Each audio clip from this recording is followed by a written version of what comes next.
안녕하세요. SPSS 실습 두 번째 시간을 시작하도록 하겠습니다.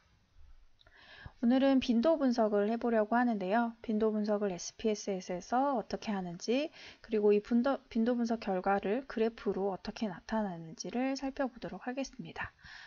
이 빈도 분석은 이제 범주형 변수이냐, 연속형 변수이냐에 따라서 이제 그래프가 달라지는데요. 그 과정을 한번 살펴보도록 하겠습니다. 교재는 79쪽을 참고해 보시면 될 것 같습니다. 오늘 분석할 데이터는 자료 분석 데이터에서 6번 기술통계 데이터입니다. 그러면 기술통계 데이터를 열어보도록 하겠습니다. 네, 기술통계 데이터 6번이 이제 어떤 자료로 되어 있는지 한번 자료를 먼저 보도록 하겠습니다. 보면 아이디가 먼저 있고요. 성별이 있는데 성별은 남자는 1, 여자는 2로 되어 있습니다. 그리고 부모 교육의 정도는 보면은 부모 교육이 이제 국졸이냐 대졸이냐에 따라서 이제 변수가 그러니까 서열 변인으로 되어 있는 것을 볼 수 있습니다. 네, 그리고 중간고사, 그다음에 기말고사. 그러면 이거는 어떤 걸로 되어 있는지 데이터 보기를 보겠습니다. 그래서 여기서 이거를 더블 클릭하면 데이터 보기로 넘어가는데요. 네, 보시면 중간고사, 기말고사는 이제 아마도 100점 만점에서 몇 점이었는지 점수가 되어 있는 것을 볼 수 있습니다.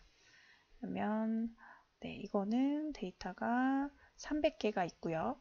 그 다음에 이렇게 중간고사, 기말고사 점수가 있는 것을 볼 수 있습니다. 그러면 아까 말씀드린 대로 빈도 분석을 이제 실시를 하려고 하는데요. 범주형 변수의 빈도 분석을 먼저 실시해 보도록 하겠습니다. 분석에서요. 기술 통계에서 빈도라고 되어 있습니다. 그러면 이거를 눌러보시면 또 이렇게 빈도라는 팝업 창이 뜨고요. 그러면 범주 변인의 빈도 분석을 먼저 해보도록 하겠습니다. 가장 대표적인 범주 변인인 성별을 보도록 하겠는데요. 성별을 선택해서 오른쪽에 넣으시고, 만약에 다시 빼고 싶으면 이 반대 화살표를 넣으면 빠집니다. 다시 성별을 넣고요. 네, 여기서 확인을 누르시면 바로 그냥 성별에서 남자가 몇 명, 여자가 몇 명이었다라는 그 빈도표가 나오는데요. 우리는 이제 그래프도 함께 보기 위해서 차트를 선택해 보도록 하겠습니다. 차트를 선택하면 차트의 유형이 무엇이냐? 지금은 없음이 선택되어 있는데요. 범주 변인의 차트는 막대형 차트를 선택하시면 됩니다. 그러면 차트 값의 빈도, 백분율, 원하는 게 무엇이냐에 따라서 우선은 빈도, 남자가 몇 명, 여자가 몇 명인지를 한번 보도록 하겠습니다. 그래서 계속을 누르시고요. 그리고 우선은 여기서 다른 건 선택하지 않으셔도 되고, 여기는 기본으로 표시가 되어 있으니까 이게 표시가 되어 있으면 표로 결과를 보여주는데요. 확인을 눌러보겠습니다. 네. 그러면 이렇게 결과 창이 나왔습니다. 그러면 왼쪽을 보시면 이제 이것들을 탐색할 수 있는 경로가 있고요. 제목, 노트, 활성 데이트 세트, 통계, 성별, 막대형 차트 이런 것들을 이제 선택하면 이렇게 넘어가는 과정입니다. 그래서 제목을 보시면 이제 빈도 분석을 했고요. 그 빈도 분석의 통계 결과값을 보니까 성별 n수, 그러니까 총 넘버 몇 명이었냐? 유한 숫자가 300명이었고 아까 데이터에서 보셨듯이 300명이었습니다. 그리고 이게 바로 기술 분석 표가, 이제 빈도 분석 표가 나온 것을 볼 수 있습니다. 네, 아까 그 옵션 창에서 이거를 선택하면 빈도표가 나옵니다 라고 했던 그것입니다. 보면 남자는 300명 중에 131명이었고 43%였습니다. 그리고 여자는 169명이었고 56%였고 그리고 이것의 누적 이제 43에다가 56을 더하니까 100이 됩니다 라고 한 거고요.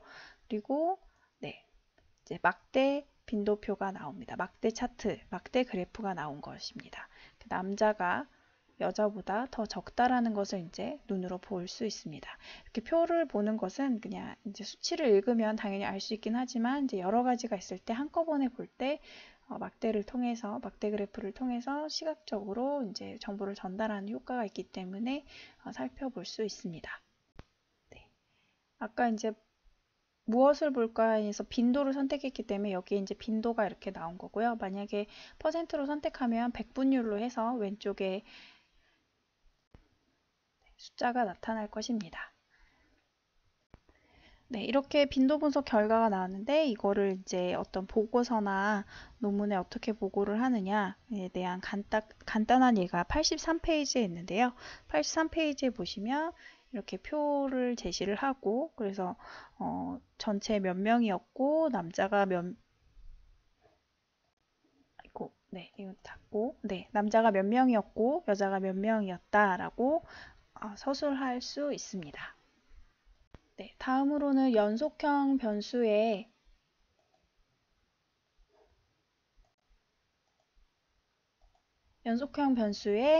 빈도 분석과 그래프를 그려보도록 하겠습니다. 여기서 이제 중간고사, 기말고사가 연속형 변수가 되겠죠. 그러면 다시 이제 분석에서 기술통계에서 빈도를 해보도록 하겠습니다. 아까 성별이 있었는데 성별은 다시 옆으로 보내고요. 이제 중간고사를 해보도록 하겠습니다. 중간고사도 빈도표를 하면 몇 점이 몇 명이었는지에 대한 표가 쭉 길게 나옵니다. 아마 남녀는 딱 두 가지밖에 없었으니까 짧게 나왔지만 이거는 하면 아마 굉장히 길게 나오겠죠. 그리고 뭐 더 필요한 것들이 있다면 좀 더 볼 수 있습니다. 그래서 빈도에서는 사실 이렇게 평균, 중앙, 최빈값 이거는 이제 기술 통계이기 때문에 여기서 꼭 보지 않아도 괜찮지만 만약에 확인을 같이 해보고 싶다 그러면 이런 것들을 한번 선택할 수도 있고요. 그 다음에 백분위 값도 볼 수가 있고요. 만약에 사분위수 25% 각각의 25%가 어디가 되느냐 이런 것도 볼 수 있고 표준 편차 분산 이런 것도 볼 수 있지만 이거는 이제 또 기술 통계에서 다시 한번 설명드리도록 하겠습니다. 여기까지만 그냥 선택하셔도 되고 아니면 아예 선택을 안 하셔도 괜찮습니다. 그리고 여기서도 차트를 선택하는데요. 연속형 변수의 경우는 히스토그램을 선택하게 됩니다. 범주형 변수는 막대나 원형을 하게 되고요. 연속형 변수는 히스토그램으로 그리고 만약에 그 안에 정규곡선도 보고 싶다 그러면 선택하시면 됩니다. 그렇게 해서 확인을 누르시면 네, 이렇게 통계값이 나옵니다. 이건 아까 옵션을 선택했기 때문에 나온 거고요. 뭐 전체 300명이었고 평균은 65, 중앙값은 67, 최빈값은 85. 그러니까 85라는 점수가 가장 많이 나왔다. 이제 이거 볼 수 있고요. 그다음에 아까 빈도표를 출력해 달라라고 했기 때문에 이게 나온 건데요. 보면 10점이었던 사람이 2명, 15점이 1명 해서 각각의 점수가 몇 명이 나왔는지 표를 보여주게 됩니다. 하지만 이 표를 보고서는 그래서 몇 점이 얼마나 많다는 건지에 대한 정보를 한 번에 확인할 수가 없기 때문에 이제 히스토그램이 필요한 게 된 것입니다. 그래서 히스토그램을 보시면 전체적으로 한 보면은 80 요 몇 점, 요 사람이 가장 많다라는 것을 알 수 있습니다. 네, 한번 보면 네, 85점이 22명으로 가장 많은 것을 볼 수 있습니다. 그러면 이게 85점이었다는 것을 알 수 있고요. 그리고 전체적으로 이렇게 점수들이 분포되어 있구나라는 것을 히스토그램을 통해서 확인하실 수 있습니다. 네, 이러한 결과를 보고서나 이런 데서 어떻게 보고하느냐에 대한 거는 또 87페이지 교재에 간단하게 나와 있는데요. 사실상 이런 결과는 논문에서는 거의 보고하지 않고 나의 데이터의 특성을 이제 연구자가 살펴보기 위해서 하는 과정이라고 생각하시면 되겠습니다. 네, 이렇게 해서 오늘 막대 그래프 그리고 히스토그래프 이 두 가지를 그리는 방법을 살펴보았습니다. 네, 빈도 분석과 그래프 실습은 여기서 마치도록 하겠습니다. 감사합니다.